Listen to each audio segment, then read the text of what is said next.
क्या इंडिया में कानून सबके लिए बराबर है? अगर एक सीनियर ऑफिसर और एक आम आदमी वही ट्रैफिक रूल तोड़ें तो क्या सजा एक जैसी होगी, या फिर कॉन्स्टिट्यूशन हमें अलग अलग ट्रीट करने की परमिशन देता है?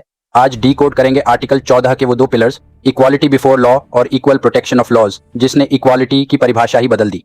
आर्टिकल 14 हमारे संविधान का कॉर्नरस्टोन है। इसका बेसिक मकसद ये है कि स्टेट किसी भी पर्सन को इक्वालिटी से मना ना करे और आर्बिट्ररी तरीके से एक्ट ना करे। ये गारंटी देता है कि कानून की नजर में सब बराबर हैं, लेकिन क्या ये बराबरी सबके लिए बिल्कुल एक जैसी है? आर्टिकल 14 दो अलग मगर कॉम्प्लीमेंट्री कॉन्सेप्ट्स पर टिका है। पहला है इक्वालिटी बिफोर लॉ, जो एक नेगेटिव कॉन्सेप्ट है। ये ब्रिटिश कॉमन लॉ से लिया गया है। इसका मतलब है कि लॉ के सामने कोई भी स्पेशल नहीं है, चाहे वो बिलियनियर हो या आम आदमी। लॉ सबको एक बराबर ट्रीट करता है और किसी को स्पेशल प्रिविलेजेस नहीं देता। दूसरा है इक्वल प्रोटेक्शन ऑफ लॉज, जो एक पॉजिटिव कॉन्सेप्ट है। ये अमेरिकन कॉन्स्टिट्यूशन से लिया गया है। ये रिकॉग्नाइज करता है कि हर किसी की लाइफ की सिचुएशन एक जैसी नहीं होती। इसका रूल है like should be treated alike. जैसे इनकम टैक्स में 50 लाख कमाने वाले और 5 लाख कमाने वाले पर अलग टैक्स रेट होना ही असली फेयरनेस है। सुप्रीम कोर्ट के मुताबिक आर्टिकल 14 क्लास लेजिस्लेशन को मना करता है, लेकिन रीजनेबल क्लासिफिकेशन की अनुमति देता है।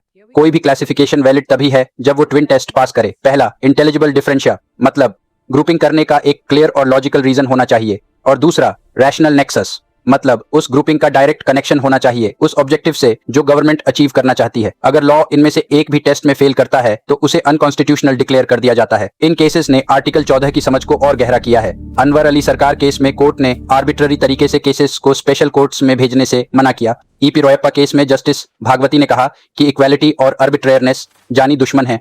अगर कोई एक्शन इलॉजिकल है तो वो आर्टिकल 14 का उल्लंघन है।